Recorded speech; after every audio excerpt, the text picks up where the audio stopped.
ఏఐకి సంబంధించి ఒక dangerous information అయితే ఒకటి బయటపడిందండి. మాట్లాడదాం దాని గురించి. అంటే ఎవరైతే ఎక్స్ యూజర్స్ ఉన్నారో, అంటే ట్విట్టర్ యూజర్స్, ఓల్డ్ యూజర్స్ కానీ న్యూ యూజర్స్ కానీ, వాళ్ళందరికీ కూడా ఒక ఇన్ఫర్మేషన్ అండి. ఇది అఫీషియల్ ఇన్ఫర్మేషన్. దాని గురించి కూడా మాట్లాడదాం. ముందైతే వీడియో లైక్ చేసుకోండి. డైరెక్ట్గా టాపిక్లోకి అయితే వెళ్ళిపోదాం.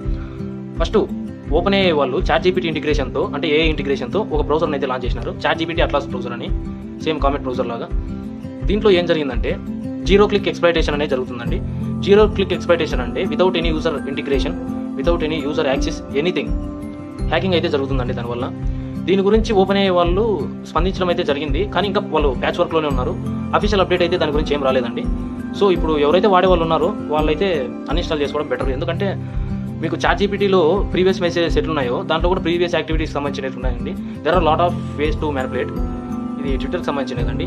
ఎవరైతే ఎక్స్ యూజర్స్ అయితే ఉన్నారో వాళ్ళు ప్రీవియస్ యూజర్స్ కానీ, ప్రెజెంట్ యూజర్స్ కానీ, యాక్టివ్ యూజర్స్, వీళ్ళందరికీ ఒక అప్డేట్. మామూలుగా 2 ఫ్యాక్టర్ అథెంటికేషన్స్ ఇవి పెట్టుకుంటాం కదా, సెక్యూరిటీ కీస్ కైండ్ ఆఫ్. ఇవి November 10th లోపు అయితే మార్చుకోమని, అంటే రెన్యువల్ చేసుకోమని అఫీషియల్ న్యూస్ అయితే వచ్చిందండి. ఎందుకు మార్చుకోవాలంటే ఎక్స్ వాళ్ళు వాళ్ళ డొమైన్ని twitter.com నుంచి x.com లోకి అయితే మారుస్తున్నారు. సో ప్రీవియస్ అకౌంట్స్ యాక్సెస్ చేసుకోవాలనుకుంటే it will take hardly 2 minutes. తొందరగా అయితే రెన్యువల్ చేసేసుకోండి. ఇలాంటి కంటెంట్ మరిన్ని కావాలనుకుంటే బాబీస్ సైబర్ వర్స్ అనే యూట్యూబ్ ఛానల్ని సబ్స్క్రైబ్ చేసుకోండి. Thank you so much.